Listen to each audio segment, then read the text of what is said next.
Hello and welcome to the Property Lifestyle Mastery podcast. My name's Jackie Tomes and this podcast is hosted by Property Strategy. Now on this show we're having open and honest conversations about investing in property in a way that creates not just cash flow but also freedom from those that have been there, done it and bought the t-shirt. From myself and Dave's experience of doing over £17 million of deals in under 10 years. And we're talking about the highs, the lows and the lessons in creating the holiday every 6 weeks lifestyle. So we're talking about everything from big picture strategy and maximising your potential right down to practical solutions. And this week I'm so grateful to be joined by the incredible Anastasiya from AUC Property. And I've worked closely with Anna alongside Dave and Dom over the last 18 months to support her, to take her sourcing company and diversify it to mean that she can be doing joint ventures with other people and building her own portfolio. She's done incredibly and has raised £1 million of JV finance over the last 18 months. So we're going to be talking about how she's done that and how she's leveraged her previous experience to help her have success in this area.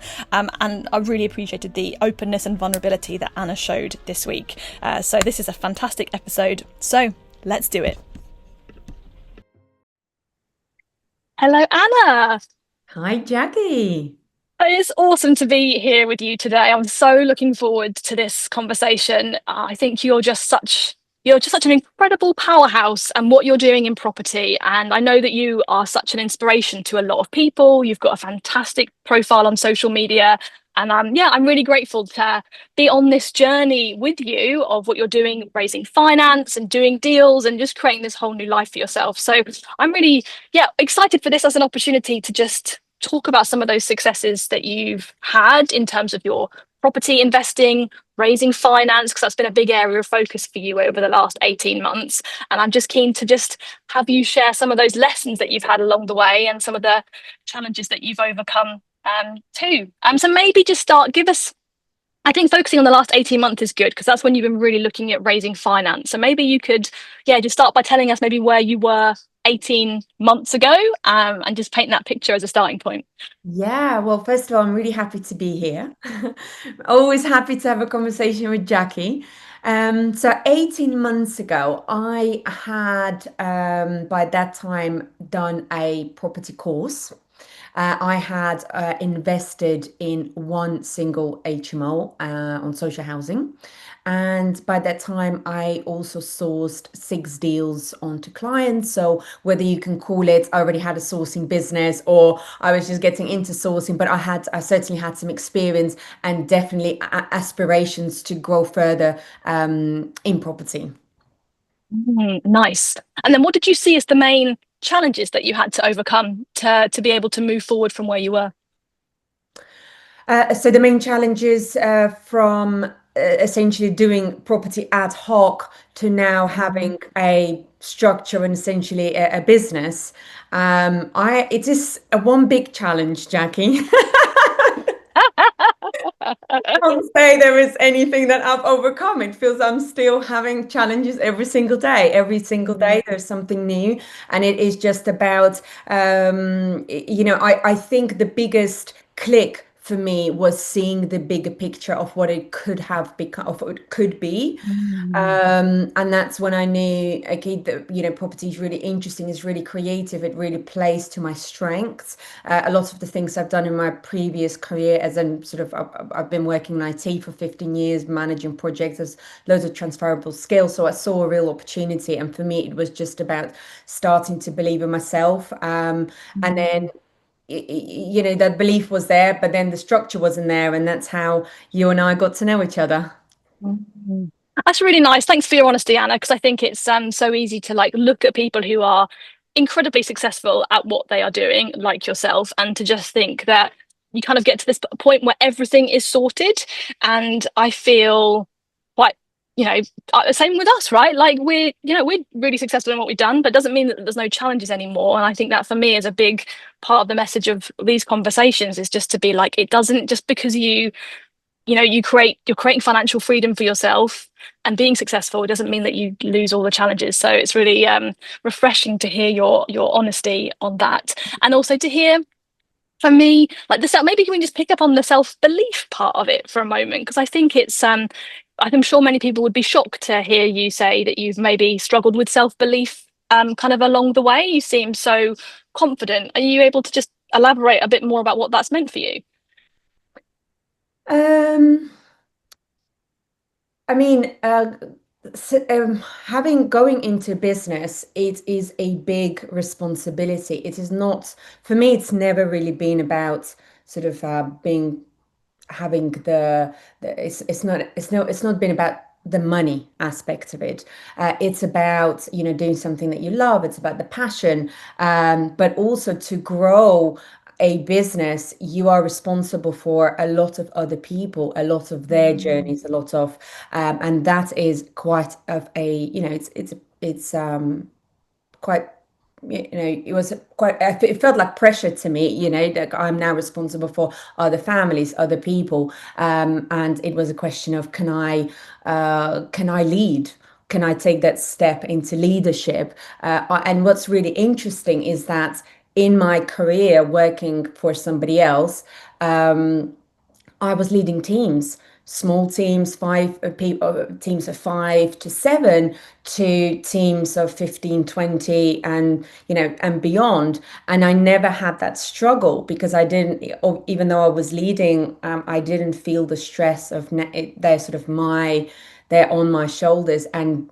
mm, making that switch from working from someone else now to working for yourself and being responsible for those people, that's a big jump to make.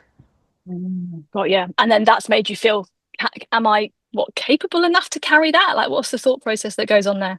No, to be honest, it's not cape. It is even struggling to think of, okay, Mm, how am I going to structure this? How am I going mm, to motivate people? How am I going to drive? How am I going to make sure that there is going to be consistent work so I can balance the cash coming in versus the people I need to pay? It's just mm, all that. There's at the point when you're starting, there's just too much to think about, to be honest. You can't even mm. see a clear path when you get started.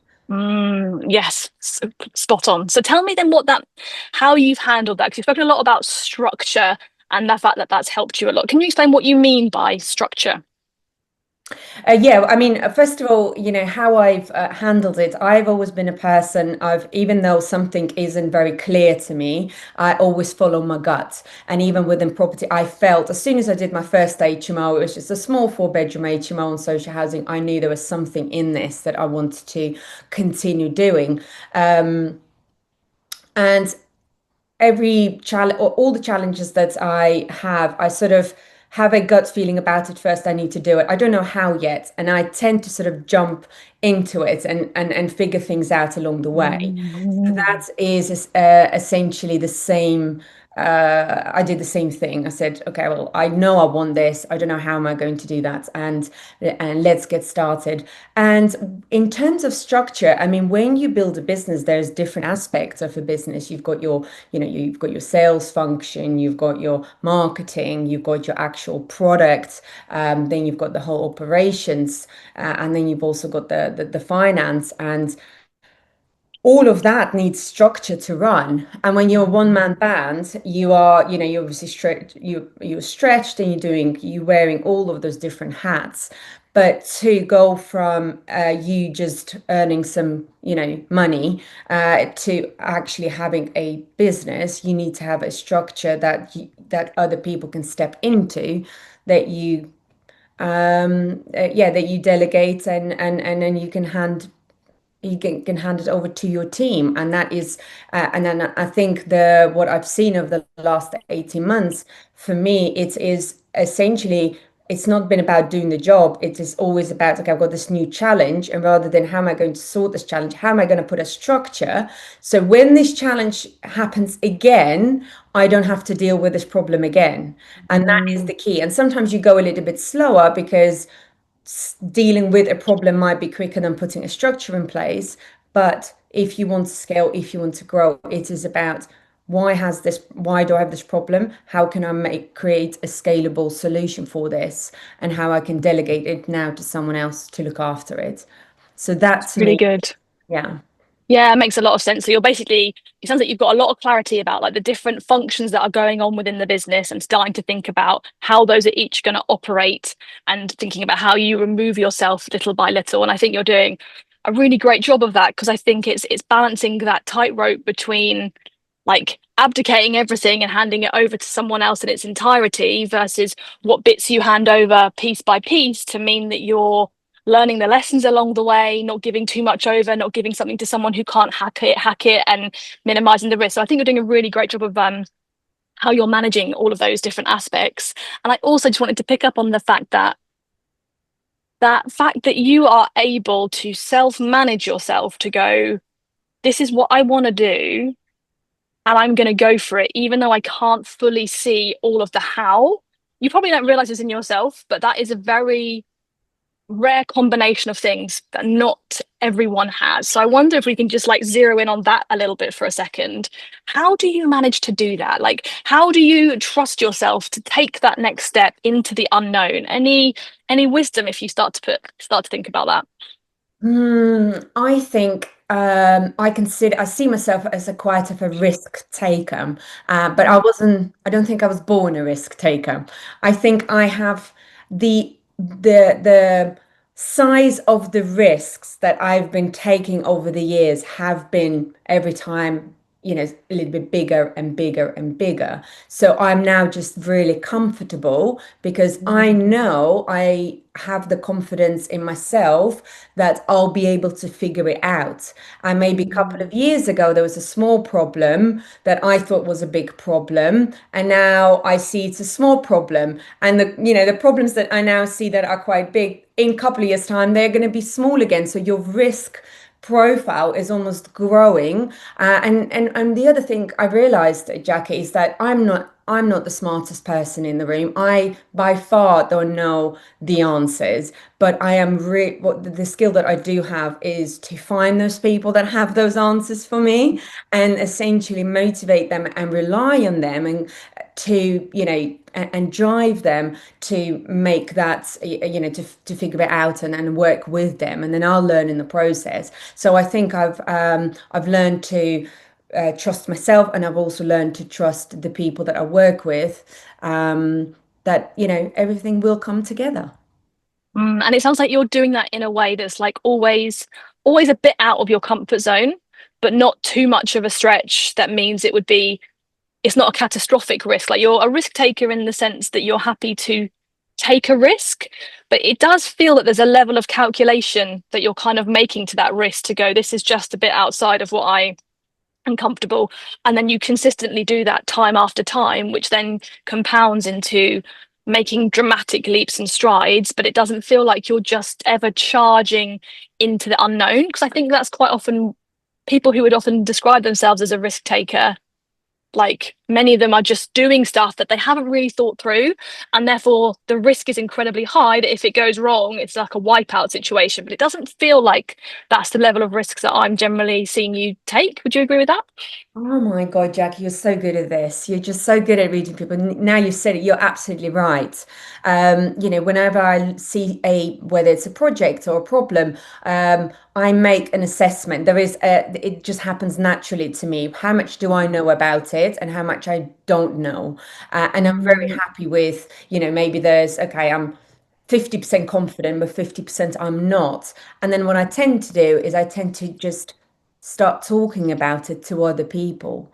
And when I mm, see, oh, actually, I've got the right kind of people in my network that will fill that other 50%, mm, that's when I think, okay, well, actually, this is a risk worth taking. I've never done it, but with me bringing 50% to the table and the people around me, I can hack it. mm, Um, mm, yeah, I don't think I would. I would almost, yeah, there are people that, that might not know 100% of the problem and still do it and still manage to mm, figure it mm, out. mm. I think, yeah, it does. I am very, very quick in sort of gathering all that information and making that decision eventually. But you might be right that it's a pretty calculated risk to start with. And I also think it's interesting because there is a level of like self-belief and confidence and trust in yourself to be able to take steps that are scary and you're not entirely sure how it's going to figure out, but you're that also is balanced really nicely with like an openness to hear and listen to different perspectives, because I think that's often where I don't know, I watch like a lot of documentaries about like where financial fraud and things like that have gone wrong, and you just often there's this person at the top who's incredibly like arrogant and just taking massive risks and going for something, and they don't really want to listen to what anyone else is saying. But you've got to have enough confidence in yourself to just go for things where maybe people don't agree or don't believe in you. But it just feels for me you've got this like really nice balance of inquisitiveness and looking for the answers to understand it enough, but the being humble enough to know that you don't everything know everything, and being open. And I think that it's almost the extremes, right? Like you're confident and you know, but you also know that you don't know, and you manage to deal with the uncertainty of both of those things. And I Yeah. think that's a really important part of what's part of your success. Wow. Yeah. I think I am where I am because I am listening to other people for sure.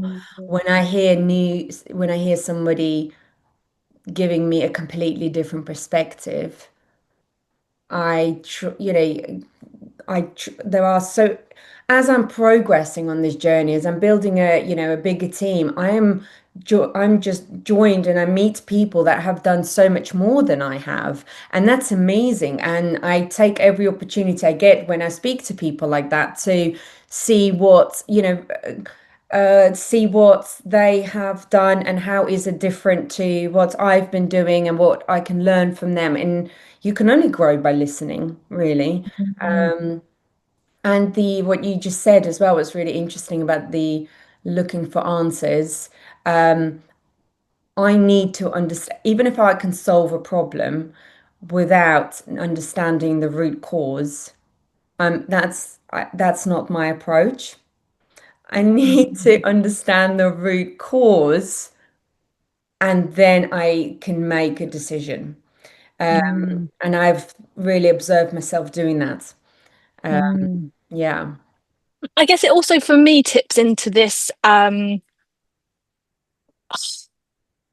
the learning about yourself through this process, because you've leveled up massively in terms of like what you're doing, the number of deals that you're doing, the investors that you're working with. Like you're operating at a whole new level to where you were 18 months ago, and you were already doing amazing things at that point. And I think it's interesting that again you have had this openness to look at yourself within that and see where how you've been holding yourself back. And it's been something that Dave and I are picking up more and more. Like the reason that businesses struggle is because of the people that are running them. Like we are the things that hold them back ultimately. And I feel like it's directly related um how much the business owner is willing to work on themselves to how much the business can grow. Um, do you agree with that from what you've been through over the last year or so?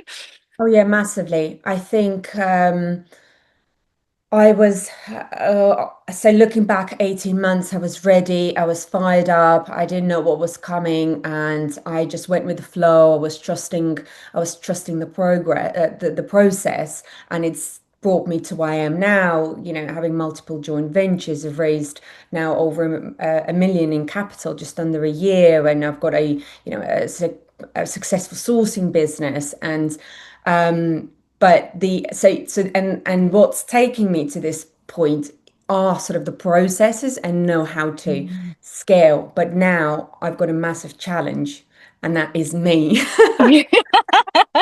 There I am everywhere. Yes. And I am noticing it, and I don't know what the answer is. And I am now searching for those answers because it is those subtle things where I'm feeling at times a little bit more anxious than I should be, and I don't really know where it's coming from.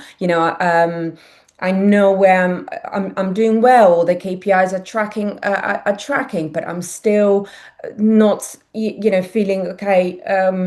Yeah, feeling that anxiousness, and I can't figure out why Mm. that is. And yeah, so I think that is definitely one thing that I've also learned was a big lesson for me in the last 18 months is being able to balance sort of yourself with all the external stresses that are going on in your life, whether that's sort of kids, work, business, partners, whatever it is.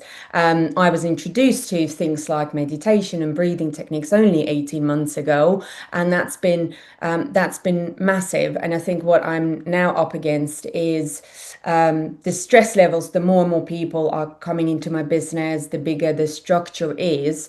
I'm feeling more and more anxious, and I feel I need now more and more of those regulation techniques that do not come natural, to me as of yet, for me to make that next step. So that is the problem. And I am now searching for answers. Why is it? What programs are triggering this within me?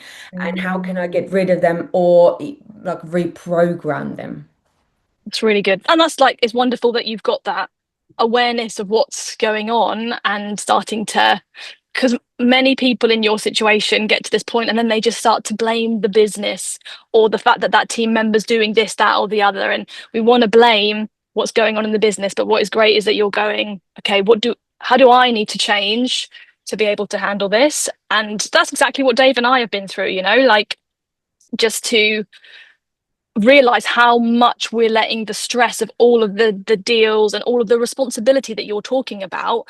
How do we find the way to have the capacity to handle that? And really, that's been like the last 5 years of me and Dave going, gosh, actually, I am quite stressed out by all these different things. What do I need to, how do I manage that? And like for me, definitely, I couldn't do what we do serving all of the different people that we have in terms of like investors, mentees, team members, all the other stakeholders. Like it's massive what you have to be able to hold. And I can only do that by definitely having the separation between the different aspects of the business, by being able to have that time every day to sit and meditate quietly and just remind myself that none of it actually really matters, that it's all fine. And Wow. that is it's a whole journey to be able to go through that, but it's like it's wonderful that you're so aware that it's time. You've got to keep turning your attention inwards to that to be able to work through this in the next phase, because otherwise many people just keep blaming the business and then they bash their heads against a wall for a very long time, because until they realize it's them that is the problem, with love, like that, you can't get the business to the next level until you evolve to the next level, and it just keeps going for as long as you want the business to keep growing. It's uh, it's um it's such a big thing what you've just explained, and it feels to just to relate to people who are potentially, who are listening, is an example of last week. So I've got my sourcing section of the business already set up. I've got 4 people working in there, and it's churning over. Great. So now I'm moved on to the next phase. I'm working now with the with project manager and quantity surveyor to get that process all ironed out.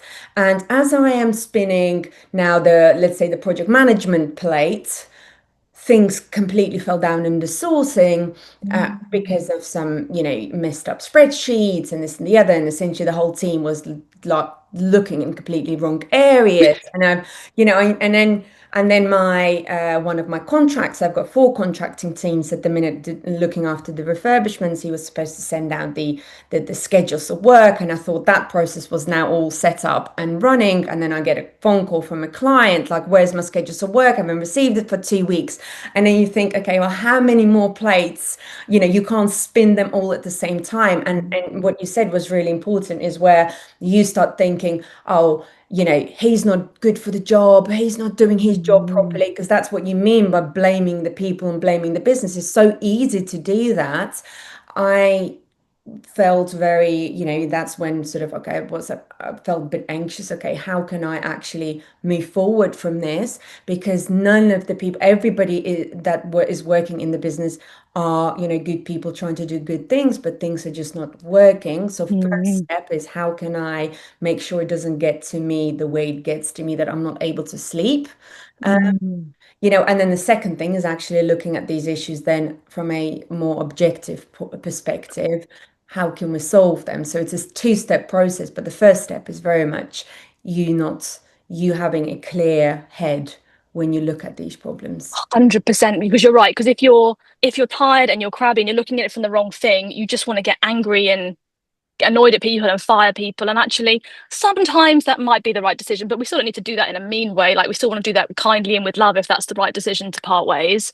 But like that ability to, you know what, actually, it's not that much of a big deal. And actually, hey, I did play my part in that because actually that spreadsheet isn't that clear. I didn't really explain it that well. Or like, how did I play my part in this overall process?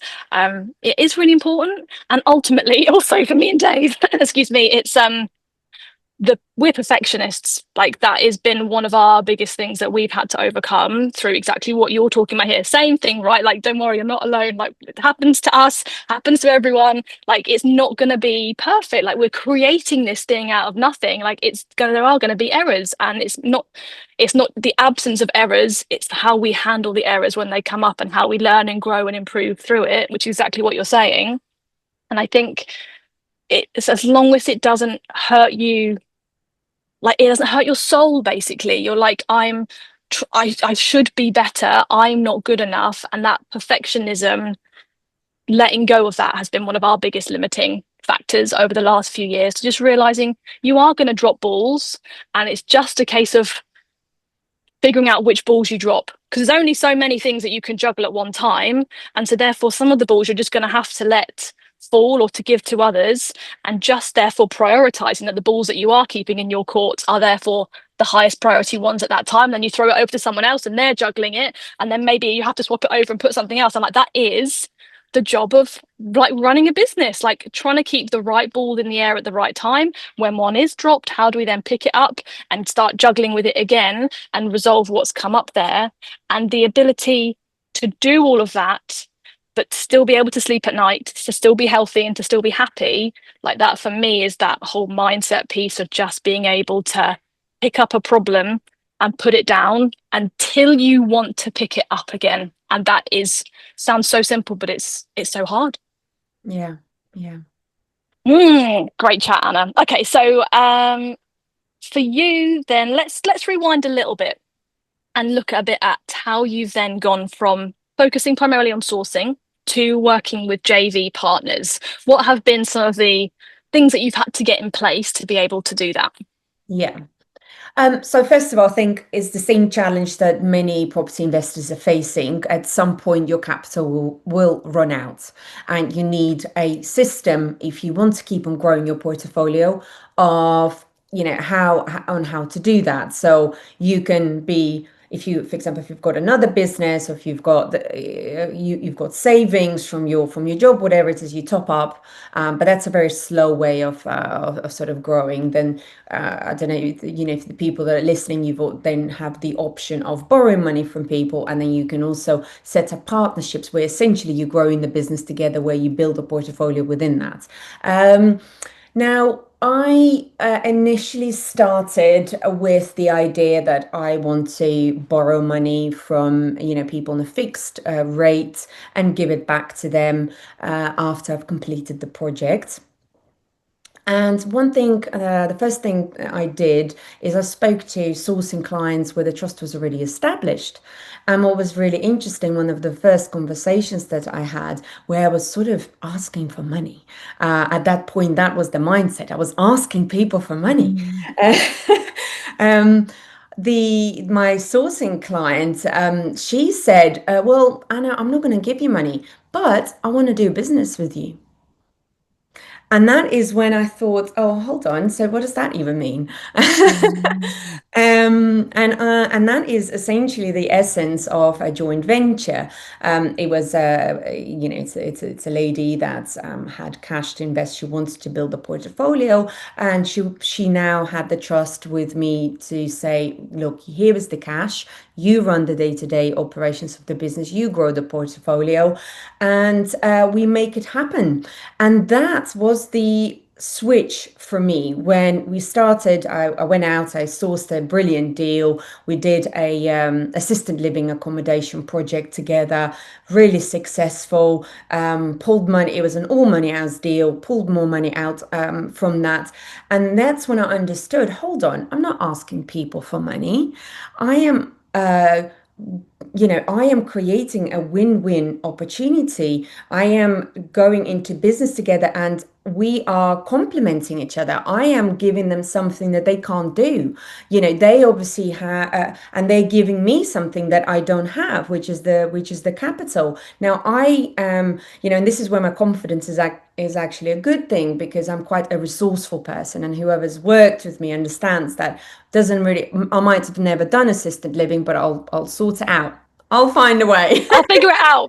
I'll figure it out. Yeah. And the people that have worked with me know that. And that is what they are investing in. And that is why they want to build a business with me. So from after setting up this first joint venture, my narrative completely changed. I'm not borrowing money. I am, we creating this great opportunity that if we would not have each other, we wouldn't have. And my third joint venture came to me. I wasn't even looking for it anymore. So I was, yeah. So that's essentially it's been my where where I went from just sourcing to continue to build my personal portfolio through joint ventures. It's really nice. And I think that what the objections that many people have to joint ventures are like, worried about the person that they're going to work with and what if they don't get on? Like, what's your experience been of working with people in that way? Yeah, 100%. It's valid. Mm. I've got good self-awareness. I know how I am. Um, And one of the things about me is that I do like to move fast. I do make calculated risks, and I make them quick. Now, if I am, I've been speaking to other potential joint venture partners that were not comfortable with that. They were a lot more risk averse. They wanted to go at a completely different pace than me. And with all due respect, that's fine. But then I'm probably not the right partner. Yeah, so that's been it's really important to align in those values. They might not be the same person. They might not want to, do this. They obviously have got their own goals in life, but there are certain values that where there needs to be synergy. Absolutely. Awesome. It's really nice. It's like, again, same thing we said earlier, like it's an awareness of the problems, but the problems don't hold you back from doing it. It just informs how exactly you move forward and what questions that you ask. And I think that's great. And that's like for us with everything, like there are always going to be problems, but it's just like, how do you therefore, what questions do you ask and how do you mitigate against it? And it's from everything that I've heard from you, you've got really great relationships with the JV partners that you're working with that sound like really enjoyable relationships. Is that a fair statement? Yeah, absolutely. I mean, one of the things is I try to be really transparent. I don't make things sound better than they are. When I come with a problem, I also have a number of options and sort of solutions how I go on about it. It's not always that I bring in solution, but there's always options of how we can go down the route. So it's about the transparency. It's about keeping them up to date. And, there are, I've started working with them because they are very switched on people themselves. All of them are business people themselves, so they understand where I'm coming from, and I think those are again core values where when I do start talking to someone is the transparency, is how their communication, even small things, how quickly they get back to me and how much we are aligned on the same sort of moving forward. And again, it's just something I felt in my gut that I can actually make it work with this person. And I now at this stage where I have I can grow and take on more joint ventures if that's what I wanted, but I don't want to anymore. I'm actually Mm. really happy with the ones I have. And I now want to do, bigger projects, and continue to scale with the joint ventures that I already have. It's really nice. So tell me, what have been your least favorite parts of setting up joint ventures? Because I know there's some parts of those process that you haven't loved. That's one of those. Oh, Jackie, I am not a big fan of contracts. I Mm. cannot read a contract. I know there's some AI tools that will sort of read, summarize and read it out for you. Those are the ones that I use. When it comes to updating certain clauses, I can read a clause over and over again and I still don't understand what it says. Mm. And again, this is a part, and this is a where I'm being very transparent with my joint ventures about, with my partners about, and also the other thing is the sort of the accounting. So I'm very comfortable with is this, and this is sort of the key, one of the key responsibilities is to make sure that all of the projects we're doing are profitable and hitting all the marks. So that's absolutely my bag. But when it comes to bookkeeping, keeping track of all of the invoices.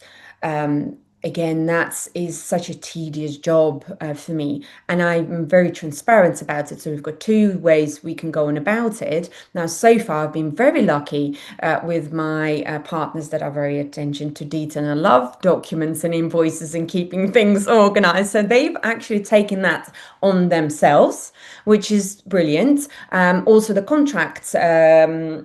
Is something they've taken ownership of. So but the other option is that we get somebody into the business and we pay them to do those bits and bobs. But that's again a negotiation. I'm being very upfront about what I bring to the table, but then again where my shortfalls comings are. And yes, certainly those are the two I'm not very fond of. Oh, that's really good. I like how you've handled that to just be, again, just aware of where your limitations are. And it has, because I think sometimes that almost undermines people's overall confidence in themselves and what they are bringing. But it sounds like I think we're all human, right? Like we've all got things that we're not so great at. And I think the more transparent we are with others, the more just like, okay, gosh, Anna's absolutely amazing. She's an absolute machine. But actually, okay, she's actually human as well. It's kind of, there's something that's actually quite comforting about someone when they're able to be honest and to manage those limitations, which is really good. And you've had detailed Dave on your contracts as well, so you're not been totally alone there. Yes, yes, absolutely. That's been a big help. And how is it for you? You know, you've got the sourcing and you've got the portfolio. Just talk to me about how that, that juggle has been between those two sides of what you're doing. Yes. It all comes down, Jackie, to your planning, your organizational skills. They are, when you run a joint venture business and you run a sourcing business, they're completely two different streams. So they need two sets of processes, essentially. Um, and how I juggle priorities is and I don't know. I mean, to me, that just sounds very second nature, but Mhm. it's all about where am I heading in 12 months' time, break that down into quarters, break quarter down into what do I need to hit in terms of KPIs this month. Okay, if I want to hit the KPIs this month, what do I need to do this week? We plan, I hope that's been simple enough in terms of Yes. explaining, and it is as simple as that. And you are well, I try to do it on a Friday, but mostly Sundays are my admin days. So sort of in the morning or in the evening, dependent on what we've got going on with the family. I sit down, I review everything that we did last week. I review what needs to be done next week. I calculate sort of capacity for the team and for myself. Am I taking on too much? Am I taking on too little? Can I handle more?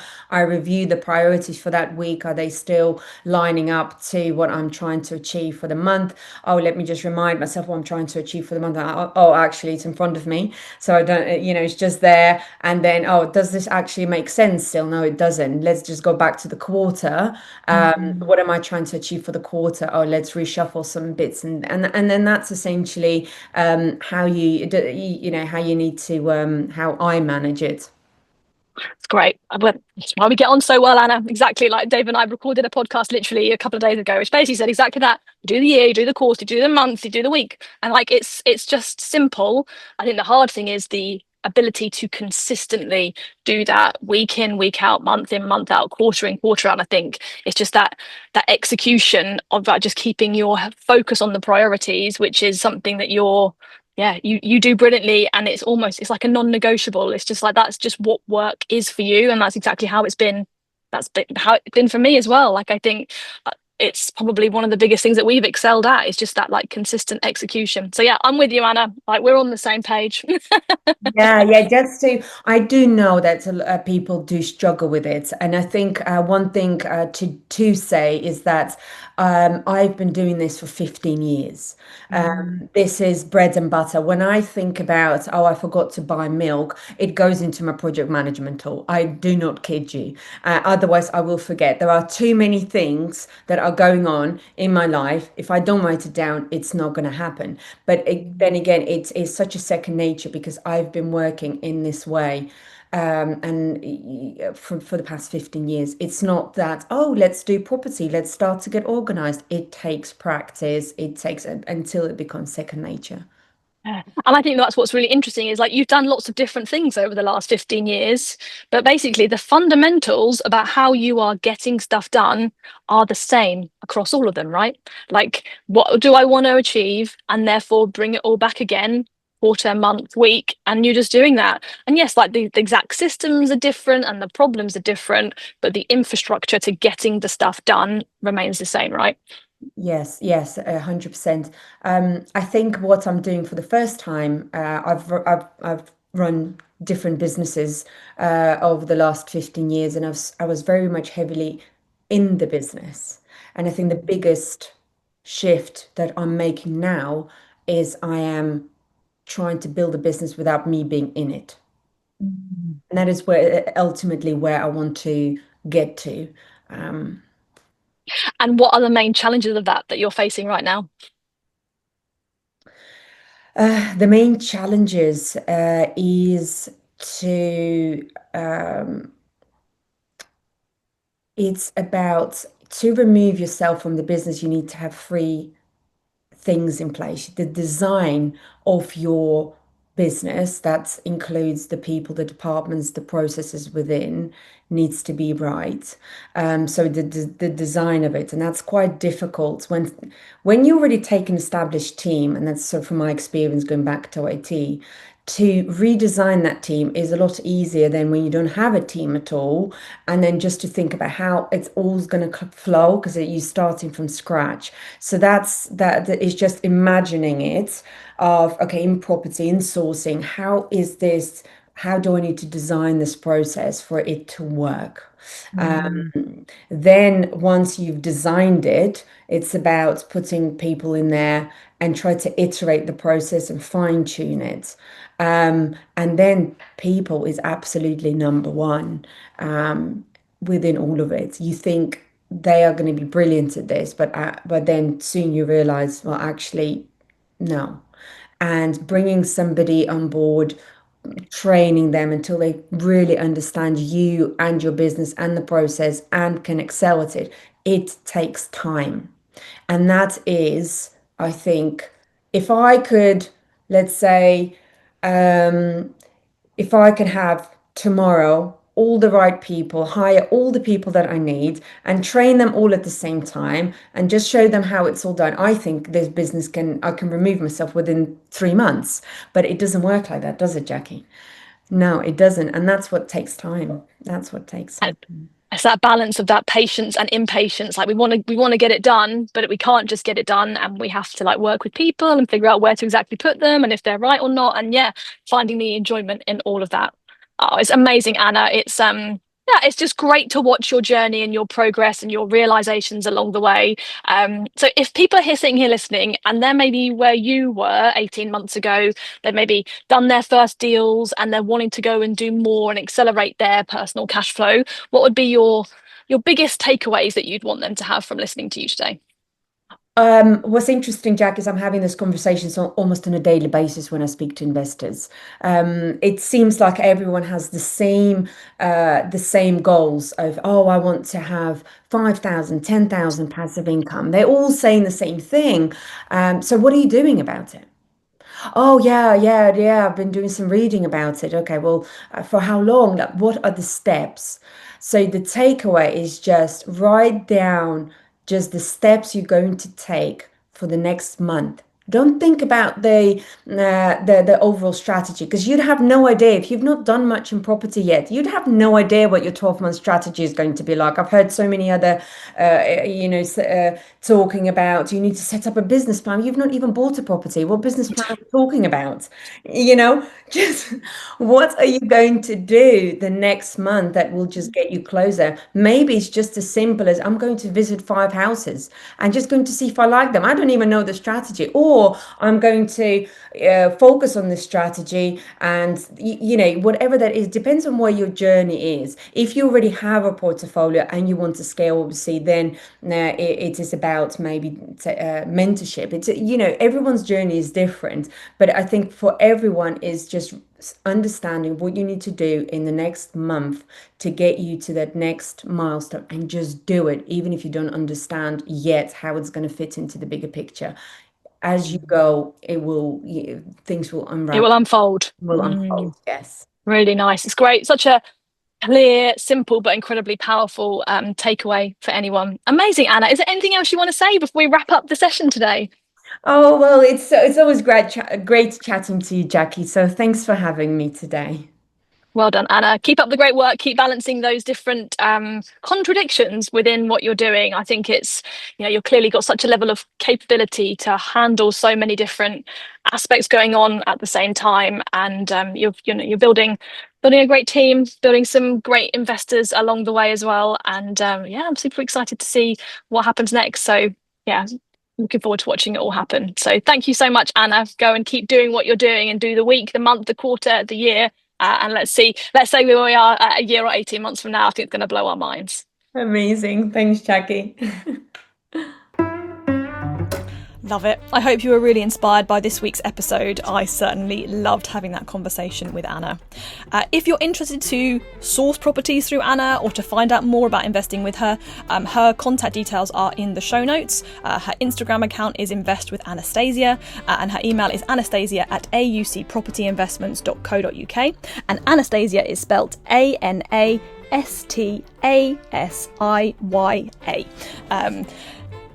Fantastic, inspiring and wonderful individual, and her social media is absolutely awesome. So if you want to be inspired as well by that, do make sure you're connected with Anna. This time next week, you'll be back again with myself and Dom, and we're going to be talking about how no one is coming to save you, and why that's actually a good thing for you and your business. So have a fantastic week ahead, and we'll see you this time next week.